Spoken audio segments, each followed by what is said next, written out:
Hello, everyone. Today we have somebody very special, my good friend Matthew.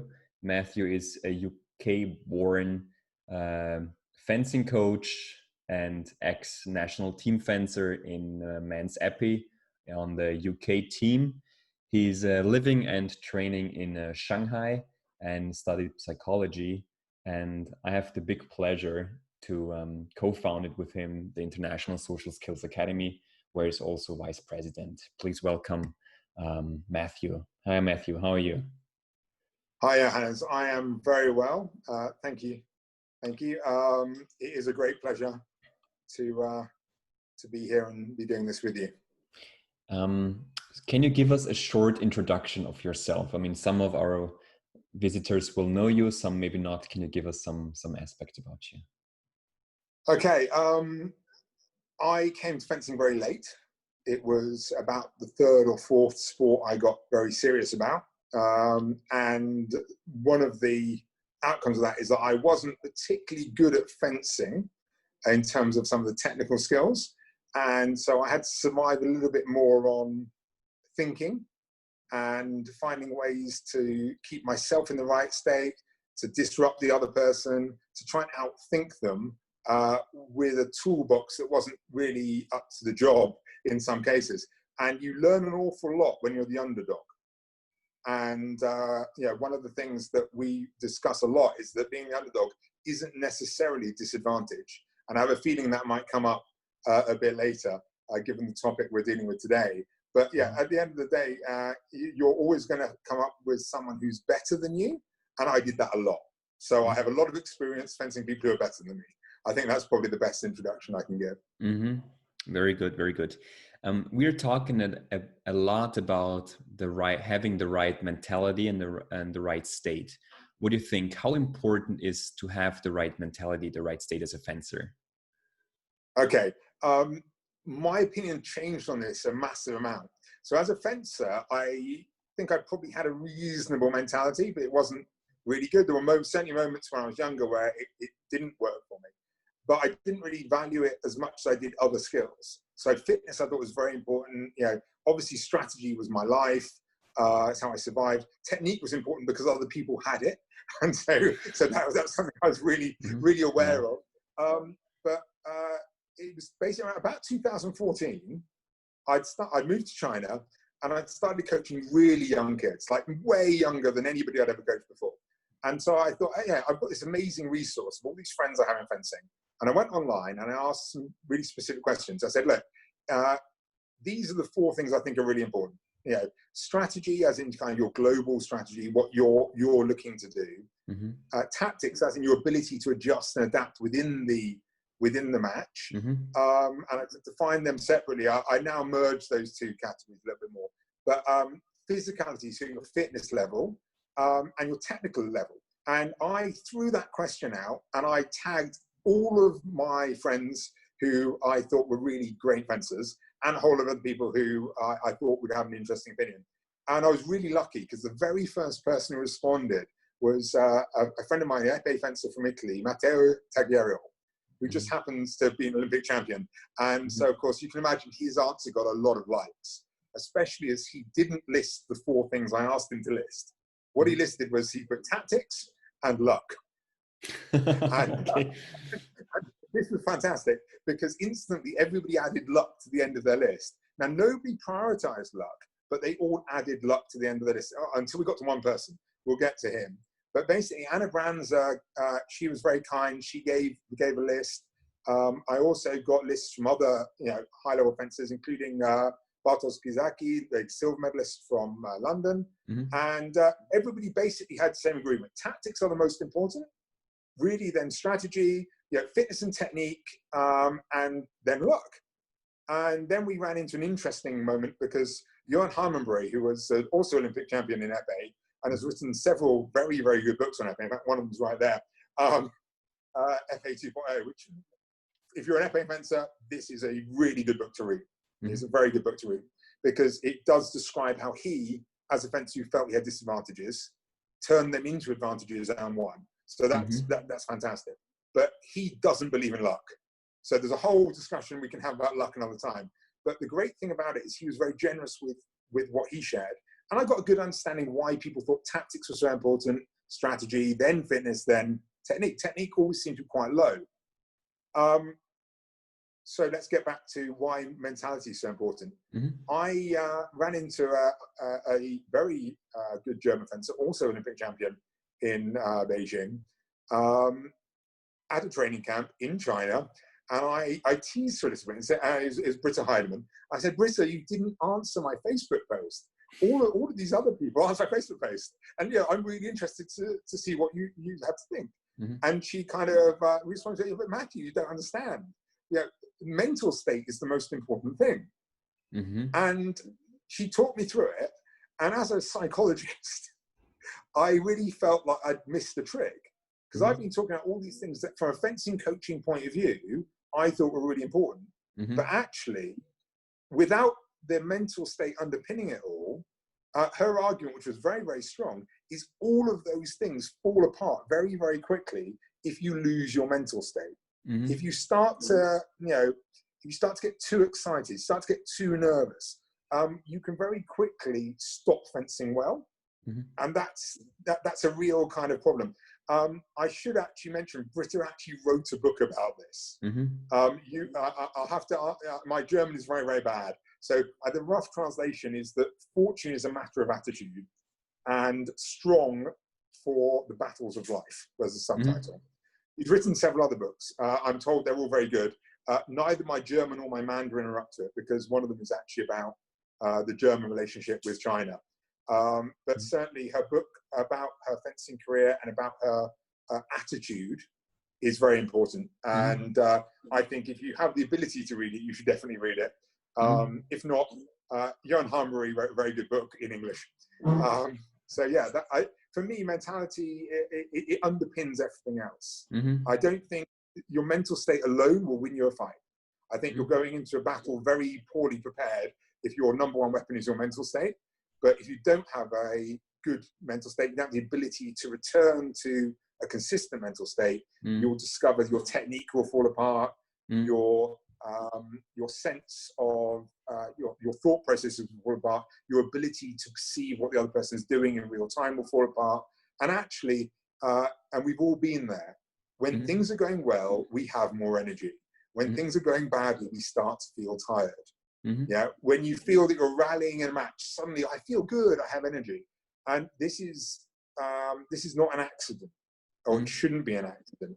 Yeah, we all get there when we're young because we get lucky. We have those good days. By the time we're older, by the time we're professional athletes, a good day mentally should not be a matter of being lucky, waking up in a good mood in the morning, phoning our mum for a competition and her telling us we're really good. It should be something that we prepared for. And how do you create that sort of mentality? What do you think? Okay, well, all I can do is say what's worked for me and what works for the people that I've coached, because everybody is different. It's very important to understand that the right state for each person is never going to be the same. And so I talk about having an anchor, so a visualization anchor for your mindset. And so I personally like to have a routine. Whenever I come on guard, I like to have a routine. And the routine is partly to make sure I'm coming on guard correctly. And it's very good for teaching kids to get them to come on guard correctly. But really what you're doing is creating the time you need to get your mindset right. It's also not bad from a point of view of buying a little bit of time for fitness recovery if you're getting a little bit older, as I am. But a very good example of a fencer who has a routine, Danny Garozza, Olympic champion in Rio, pulls up his socks more often than any other fencer on the planet. But it's very deliberate and it's part of a routine. And he's not the first fencer to have a routine, it's just one that's very obvious. Another fencer, going back a bit further, was Marcel Fischer, who was an epee Olympic champion. And his routine was actually very physical, and it looked like it was a fitness warm-up. He'd kind of jump in the air a few times, he'd kick his legs out, but it's very clear that it was part of his clearing process, removing not just the positive energy, but also the getting back to a steady state. So not overexcited, not depressed, giving yourself time to work through Mm-hmm. your thought process Mm-hmm. and start from a level each time. Mm-hmm. I think maybe the most interesting example of this is teams, because Mm-hmm. everyone on a team is different. And Mm-hmm. so everyone on a team needs to get to a different point. And in a really good team, you can see the teammates understand that. Mm-hmm. And so the Hungarian men's epee team was a fantastic example. Back in sort of 2000, I'd say really 2009, 2008, 2009, 2010 time. 3 guys with very different personalities, very different styles of fencing. And one of them needed to be very fired up, but within limits. And one of the others needed to be very, very calm. And one of the others just was very calm. And so they were very good at providing exactly the right emotional support, either being super enthusiastic or being very calm and very kind of okay. And it was very interesting watching that team work together. And other teams do it as well. It just happens that those guys were so good because they were so contrasting to each other, but clearly had worked together for a long time. And I think any team that's worked together for a long time, they get very good at bringing out the best in each other. The US men's football team, I think, is a great example of that. Yeah. They're very good at bringing out the best in each other. And yeah, it's a great skill, but it's one that comes either through time or through training.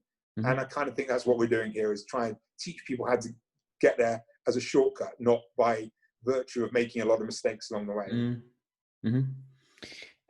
The next topic I would like to talk about is basically the fear of losing, right? So we always have expectations. We have our expectations of coaches, of friends, of our parents. And this normally creates the fear of losing, and if you would recommend something, how to overcome that fear, what would it be? Okay, the reason I've smiled is that there are a couple of things here. This is definitely an area that I'm big on, but the reason I smiled is I feel like we may have to pay Britta Heinemann a commission, because I'm about to quote her again. Because Britta, certainly when she was younger, she was a great fencer when she was younger, cadet medalist, but she didn't have what she had by the time she got to Beijing. And I asked her about that, and I can't remember if it's on the same occasion, but something she said really stuck with me, and I'm sure it's in her book. It was just too good to have not been part of something. It was in her book. She said, I got a lot better when I realized I hated losing, but I wasn't afraid of it. Yeah, it's okay to really hate losing, but if you're afraid of losing, this changes who you are before the event has occurred. If you change who you are, if you change the decisions you make, if you change the condition of your body, that's crazy. Now, because in all areas of life, you shouldn't change the decision you make just because of your emotional state. People do, but they shouldn't. The problem in fencing and in sport is it's not just your emotional state, it's your physical state that changes.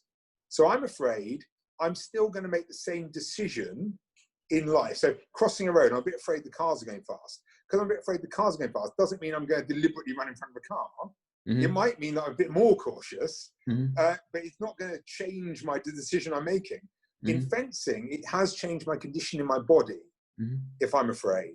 And so it's okay to hate losing. It's not okay to be afraid of it. And the quote I really use with my students a lot is, fear is an irrational response to something that may never happen. Why are you getting upset about something that hasn't happened yet? If you get upset about it, you increase the likelihood of it happening. And in no world is that the right choice. Right.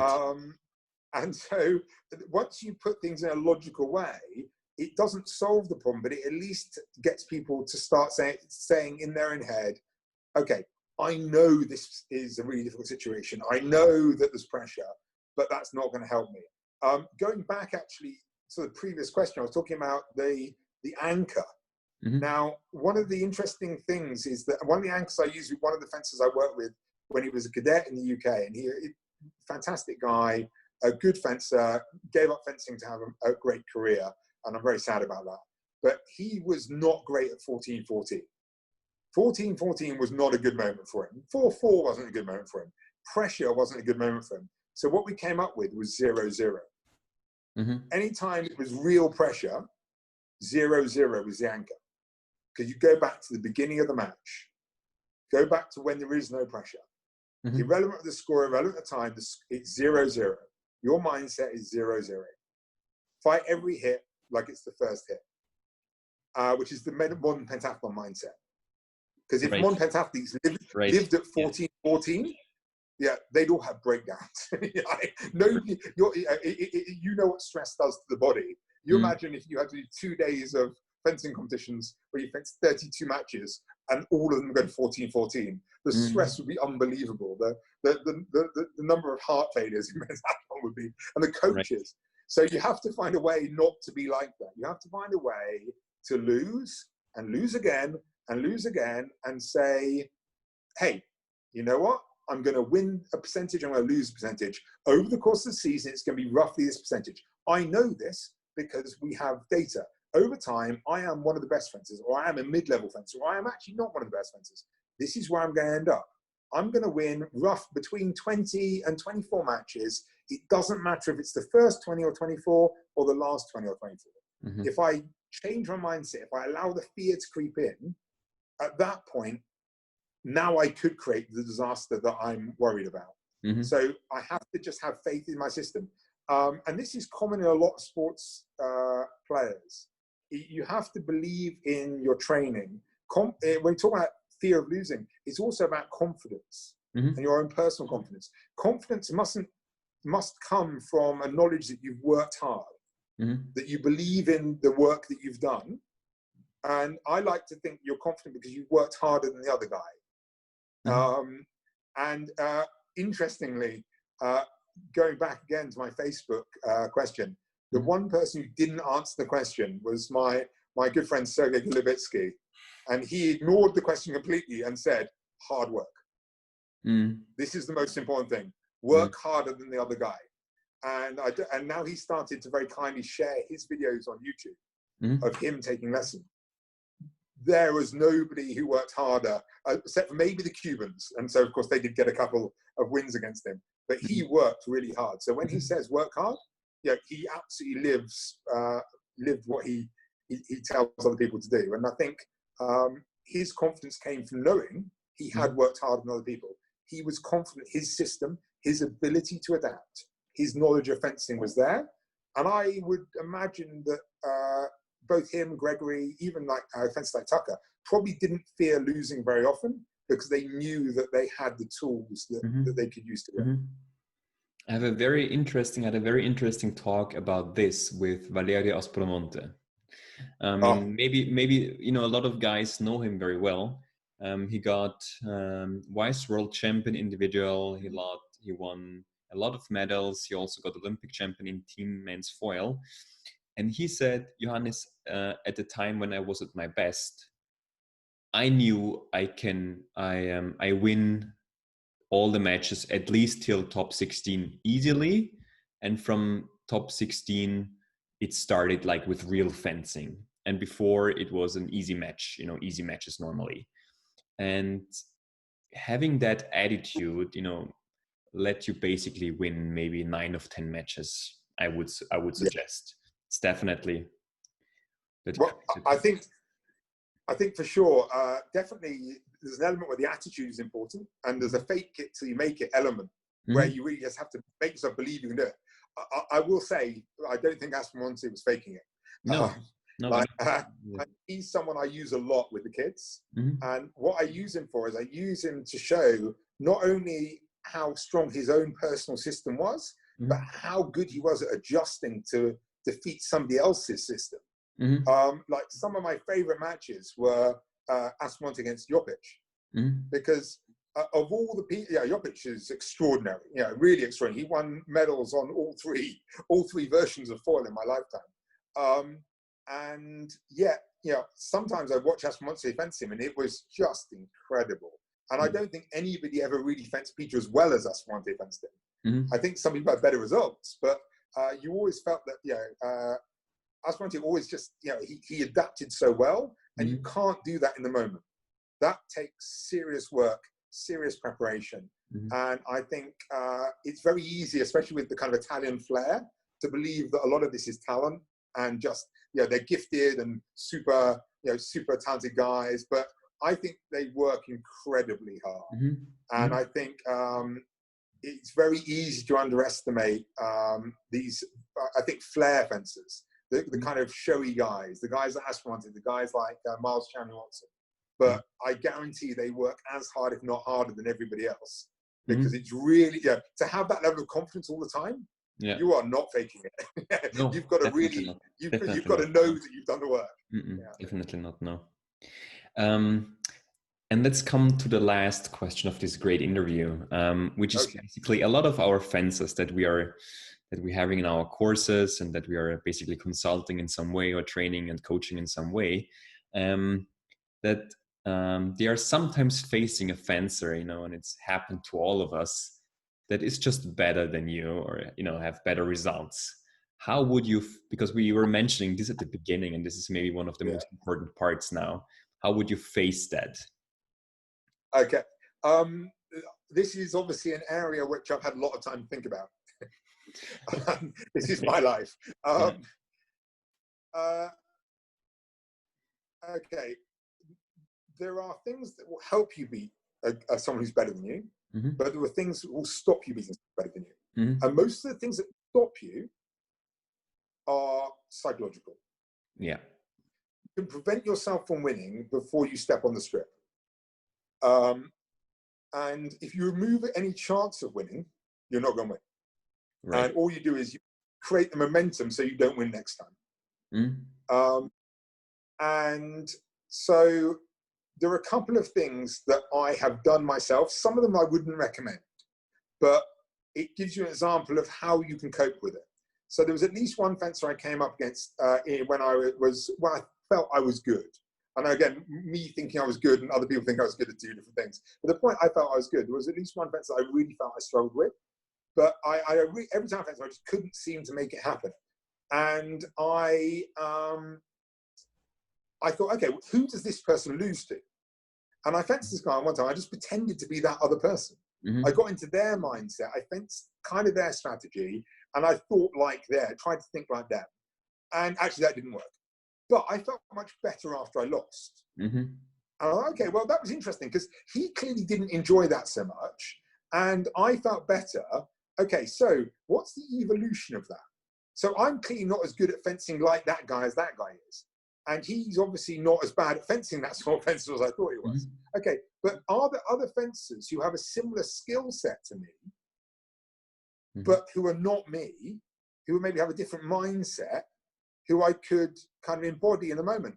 And I started experimenting a lot with the idea of basically faking being another fencer.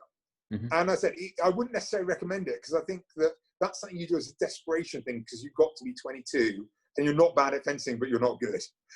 With kids, it's a nice exercise because they can discover who they are.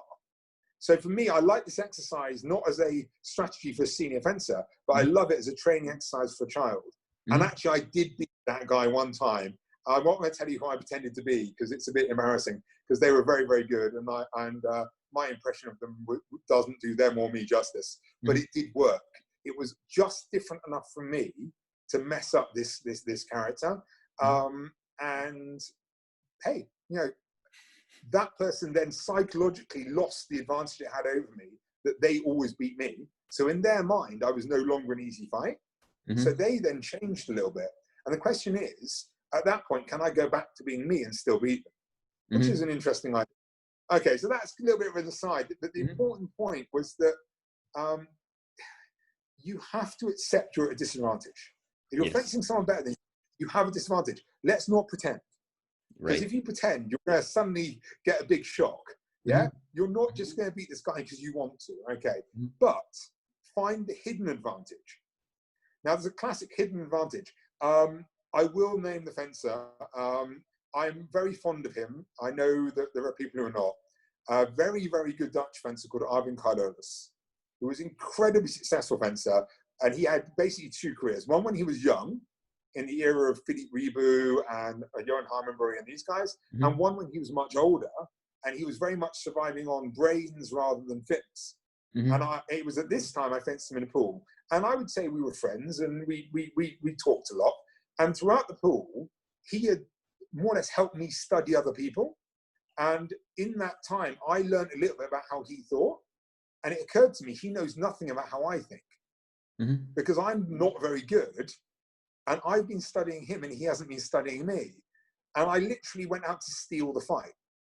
The hidden advantage is that I knew what he didn't like other people to do to him. And I chose to not fence like me. I chose to do 5 things I knew he didn't like that other people did. And I basically stole the fight. And he was pretty disgusted, I think.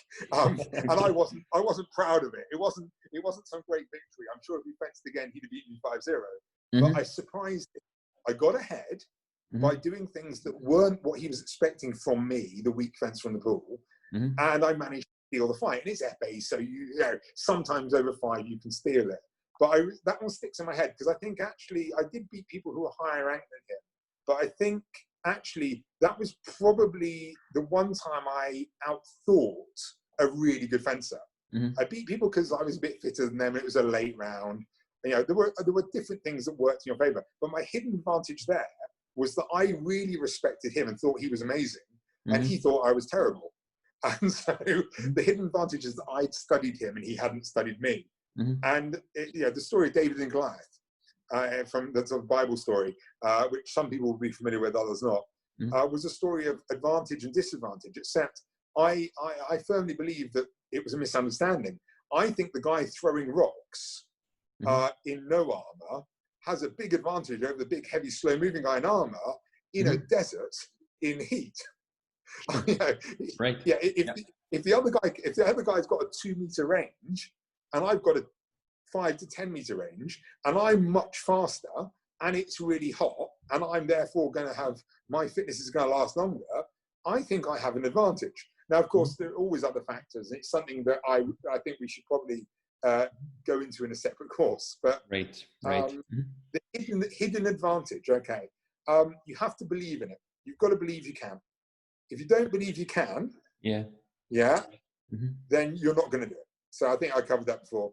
And yeah, really, that's it. I think maybe one other thing is who's got more to lose. Right. And I think here there's a couple of matches you've had, where the scores have been very tight. And after the break, and I know for sure in the break, a lot of what you did was to reset your mindset and de-stimulate yourself, get back to where you were when you're fencing well, and not get excited about the fact you might be about to beat this really good fencer. But for them, they have a lot to lose because they're the big fencer. This is much closer than they were hoping it was going to be, or they're behind. It's a bit of a shock, and they're kind of feeling this stress, this pressure, the coach, the world ranking, you know, all these other things happening. And I know that you were decompressing and actually removing the stress from your point. So from your point of view, not only do you have less to lose, but you were handling it better. And certainly in one of those cases, I felt the other fencer came out and really didn't do themselves justice, because the stress was there. It was a high pressure situation. It was a fight you're capable of losing. And everybody's different in this regard. But definitely as a higher level fencer, that's a lesson you need to learn, because there's another side to this. How as a high level fencer do I fence someone who's less good than me, who's having a good day? If I'm 3 hits down at the break against someone who I don't think is as good as me, this question is equally valid. And so I think, you know, you have to, again, you have to accept the disadvantage, look for the hidden advantage, you know, work out, if you have more to lose, you've got to find a way of suppressing that negative emotion and putting yourself back into that strong position. You know, remind yourself, normally I beat this guy 15-5. He's only 2 hits up. Okay, I've got 8 hits to work with here. But I think that's important. Obviously, I'm aware of the time on our interview now, so I want to move on to the other bit, which is not how do I not throw away against a good fencer? What's the execution? How do I, as the weak guy, beat this good guy who's fitter than me, has better technique than me? You know, strategically is probably better than me. You know, I have nothing going in my favor. I really want to, I hadn't thought of this, but I really want to quote the other book behind me, because I can see myself. It's amazing. I'm seeing all these books on my bookshelf. But the blue book there is actually Jean Rodkowski's first book. And that was my Bible. This was actually a new one he gave me because he saw what a terrible state my original was in. It's like, no covers. I've had it since I was 13 years old. And it really was. It's my fencing Bible. And it says, when nothing else works, just do something strange in a strange timing. Do an unusual action. And, and maybe it'll work. And it's almost not a surprise that, 20 years later, he created Richard Cruz, who was the master of the unusual action, the unusual timing, and world #1 with it. But I think in Britain, the interesting thing about the fencers that came up in that generation, they really had a disadvantage. There were no world-beating British fencers for them to train with. And I think they did survive a little bit on their wits and some very unique styles. And I mean, let's not forget, you've got guys like Alex Tofolides came up from that group, James Davis. None of them are people you'd say were conventional, but they're all very effective. Right. And and they've gone from beating guys who are better than them to being the good guys. And now people are like, oh, how do I fence James Davis? How do I fence Richard Cruz? How do I fence against Alex Tofolides? I guess that's the arc that all fencers want to go through. Either to be the underdog and then come back past it. I apologize. I've just got some fluff in my mouth, so maybe you have to edit that from the video. A disadvantage you have to overcome. Okay. Obviously, we're talking about how young fencers can achieve these things. So the single biggest piece of advice I can give someone from a technical, tactical point of view against a fencer who's better than you is undermine their strengths. Yes. Yeah. Okay. There is a political figure in America who nobody will know, but a guy called Karl Rove, who was credited with a quote, which was, "The way you beat your enemy is not to attack their weaknesses, but to undermine their strengths." Now, interesting enough, I know where that quote comes from because it wasn't his quote. It's actually a fencer's quote. It comes from a fencer of sorts, the world's greatest swordsman. In the history of the world, there is one person who was undefeated with a sword.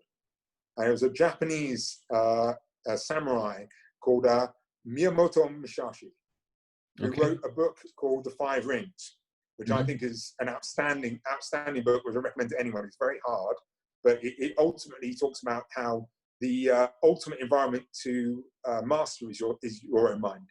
Okay. So as you can see, that works well for us. Miyamoto Musashi, I've actually got this written down. See, preparation is important for self-confidence. When faced with an enemy too powerful to engage directly, you must first weaken him by undermining his foundation and attacking the source of his power. Yeah. So undermine your opponent's strengths. I have a great example because I'm aware that many of our obviously a Japanese example, I'm aware many of our students are actually based in China. I firmly believe that Chinese philosophy and strategy from 3,000 odd years ago has informed a lot of the best strategy in the modern era. The Art of War is obviously the most famous book from that era. But actually there's a lot of other great strategy, including a book called 36 Stratagems of China, which discusses different strategy philosophy. And I'm actually going to take a lesson from there that I'd like to share with you. And it's from the Three Kingdoms period in China. And there was a warlord called Cao Cao. I'm told that's how you pronounce it. I apologize. My Mandarin pronunciation of ancient warlords' names is not really good, but we're going to go anyway. But a warlord called Cao Cao. And he was in a very difficult situation. He was fencing. He was fighting with a General Yuan. And the situation was that Cao Cao's army had only about a month's worth of provisions left. And General Yuan was pretty much in his home territory.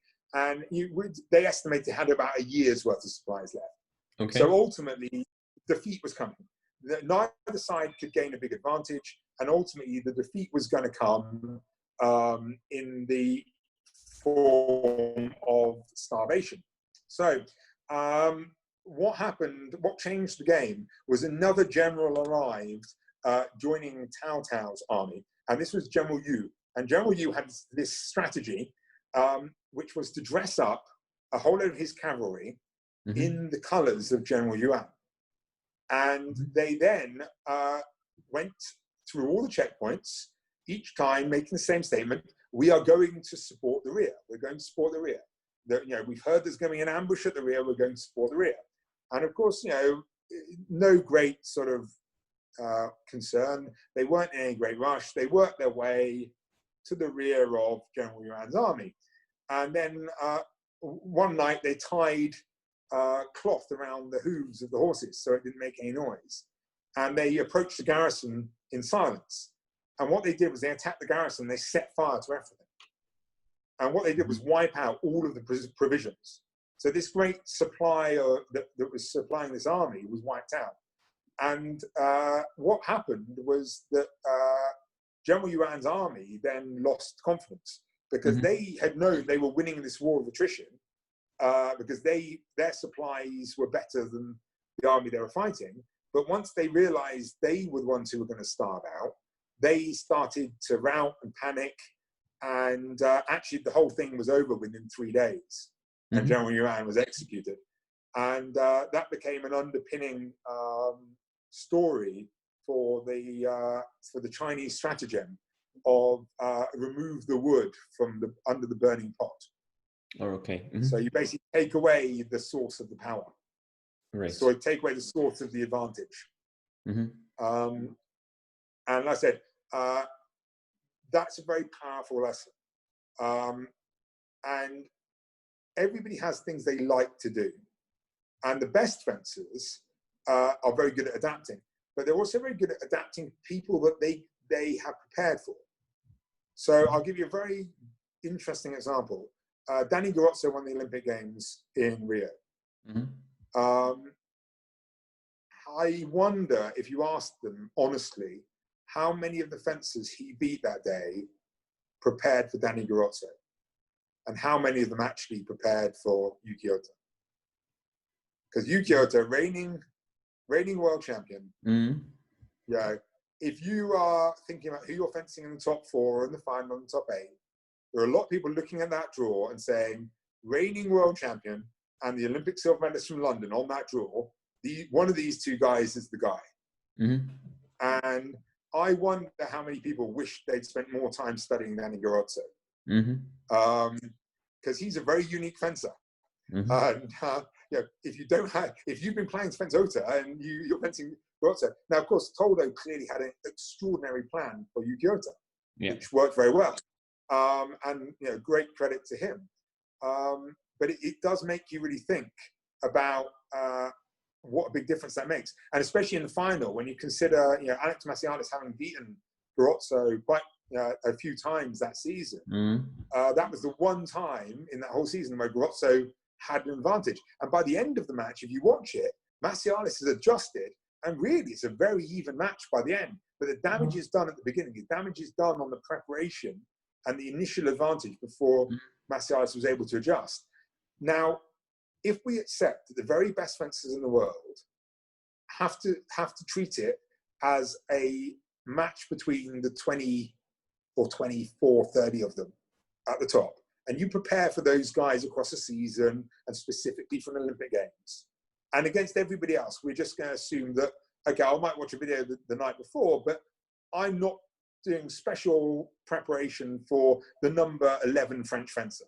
I'm not doing extra preparation for the junior fencer from Italy that's only fencing their second World Cup, where they come second. There's Rossitelli and Marini, So the likelihood of anyone preparing ahead of the competition for Rossitelli or Marini, very low. And so they, that's where they go through. But what's interesting, especially with Marini, is the guy who beat him, Martin, is also someone that, Marini is a young fencer. I'm sure he watches a lot of fencers. He probably has ideas about how he fences all these senior guys. Martin's probably not high on his list of guys that he would have spent a lot of time idolizing and studying. He's a very good fencer. You and I go, hey, Martin's very dangerous. But, if you're a young guy, you're looking at the French. At the moment, you'd be looking at Lefort, you'd be looking at Lepechou, you'd be looking at Porty. How far down the French ranking list do you go before you move over to another nation? And it's always very interesting to me that these young guys, when they trip up, they don't often trip up over the really good guys. They often trip up over the middle rank, the guys that they would never have thought to be ready for, because those guys are good and they're actually better than you, and you have not yet worked out how to deal with what they have. And so, yeah, that's where I'm at with it. You know, remove the other person's strengths, believe that you can beat them, know that they don't know how to fence you. Right. And especially if the difference is a lot, if you're a young guy fencing a really good guy, there's a very good chance you've studied them. There's a very good chance as kids, we all fenced against people in our minds. You know, we all pretended to fence the Olympic final.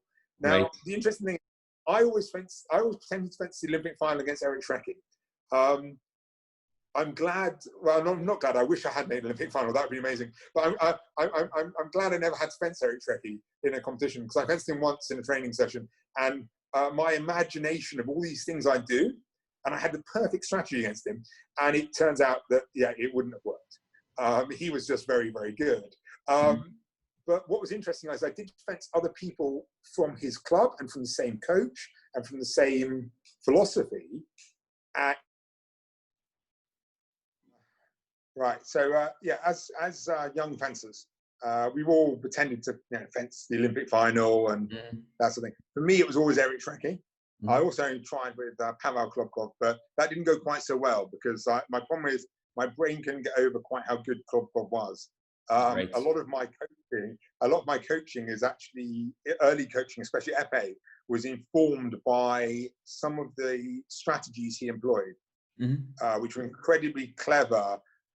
He was very good at interweaving visual and tactile responses. So he could actually get a whole reaction time ahead of his opponent when the critical decision was there. And that was really, really incredible. And the other thing he was good doing was he was so good at selling an action with his body language. And he could get anybody to parry when they weren't in danger at epee. And then he'd do this fleisch. The guy was 5'10", but he would regularly fleisch against 6'4" pommelers and hit them. And so I think even as a very arrogant young fencer, I never really believed I could win that one. But I did try. But yeah, in my bedroom, Eric Schrecky was my great victim. He was definitely, for me, the best fencer of that generation in terms of French fencing. And the one time I did get a chance to fence with him, none of my ideas worked. He was just very, very good. But a lot of those ideas did work very well against other French fencers, because of course they come up studying him from the same coaches as him, and so what it came down to is I simply wasn't good enough at fencing. But the analysis, the ideas that I'd had, actually were valid, and I was always very pleased by that. And I think at the end of the day, this is where we're talking about the better fencer. You've got to be perfectly happy to accept that you could lose, and you probably should lose, but that's not a bad thing. It's an opportunity to learn. Right. And if you beat that guy, you're a hero. If you lose that guy, nobody is going to think any less of you. Right. And I think that's a very healthy place to be. And every good fencer wasn't good at one point. Every great champion at some point was the guy who wasn't that good. None of us won every competition we ever fenced, and most of us. I actually really like the example here of Alex Macialis, who I think is an incredible fencer. He is. He's creative. He's clever. He's very good at blocking out other people's strengths, and he's incredibly good at dragging you into his game. And as a referee, the number of times that I would look at the fencer fencing against him, and just the look of kind of disgust on their face with themselves for walking into yet another, what they felt was like an obvious trap, especially when he was young. Cadets are often very hard on themselves. But really, you've gone off at this guy at 14 years old was a senior fencer. So if you as a cadet fencer walked into a silly hit, maybe, just maybe, he did it to you. And I especially remember his final in Jordan when he won the Cadet Worlds. And it really looked like this very one-sided match, but it really wasn't. The other guy was great, a German lad. And but you know, Macialis was just so experienced, so clever. He could drag you into his game. But I also remember that as a much younger fencer, he didn't win anything. You know, his great rival was actually Nabu Bravo, who actually he beat in that cadet championship in the top 16, only by one touch. You know, only by one touch. But Nabu Bravo, who was also an M-team fencer, was always the guy he lost to at Foreland Sabre in the age groups coming up through. And then, of course, you know, Alex, you know, evolved and, you know, grew, of course. And, you know, now one of the best fencers in the world for, you know really 10 years now. Yeah. At a very young age.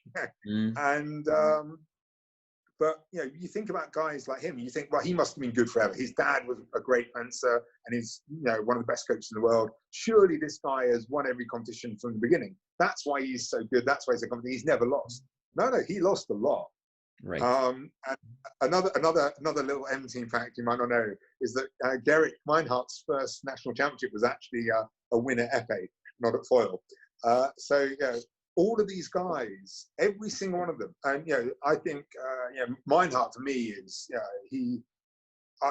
more possibly he and Facconi may well be the two most complete fencers for me at the moment in the world. I think Imboden's very close, but Imboden's different. He is a hybrid of many different styles, and on the days it comes together, he is unbelievably good. But I think there's still some work to be done for him to really homogenize all of those different ideas. Whereas I think, you know, with Meinhardt and Facconi, guys who had the same coach for their whole career, they don't have that level of variance that exists. And so I feel like you watch these guys, and I really like those three fencers. They're the three fencers that I think I've described to you before, can win World Cup medals when they're fencing badly. Because yeah, people win when they're fencing well, but I think Macialis actually is probably in that category as well. Yeah, they're capable of winning when they're not fencing their best. And but not one of these guys won everything from the beginning. Every single one of those guys has been the underdog. They've struggled, they've lost. They've had to deal with all the same things. So my advice to any young fencer coming through, you know, you look at all those top guys, just remember, they are exactly where you are. They've been exactly where you are now. They've lost a lot when they were young. They've lost, and actually, if you talk to them, every one of them will be very honest. They lose a lot now. Yeah, as the best fencers in the world, yeah, they're going to lose more than they win, and they don't like it. But that also motivates them to work harder. So I think that's it. That's probably the most important lesson. Let's go back to Sergei Golubinsky. If you want to be the best, if you want to beat these super guys, work harder than them. If you work harder than them, you're gonna catch them. Yeah, learn from the losses and learn from the wins. Don't beat someone and think you're going to beat them next time, because I guarantee you beat a really good guy. And I can think of at least one person that you actually beat recently, who I'm sure has spent a little bit of time thinking about, more time thinking about Johannes Pschanig than they'd spent in the previous year, even though you were training together. Sure. Yes. And another one of my favorite fencers, as it happens. Right. So, okay, I think hopefully that's a pretty full answer to your question. Yeah, right, Matthew. Thank you so much for giving us all these insights on how to overcome fear, how to apply the right mindset, and how to have, you know, how to have a chance to win against fencers that are maybe, you know, in our internal thought process maybe stronger than we are. We have something very special because Matthew will be on a second interview with us where we'll be talking about social competences and how we can apply that as a coach and as a fencer to perform better, or to bring our athletes to perform better. So Matthew, thank you very much for the very first interview. It was a big pleasure to have you. And yeah, thank you. And we will see each other in the second interview. Thank you, Hannes. I look forward to speaking to you again soon. Great. Bye for now. Bye-bye.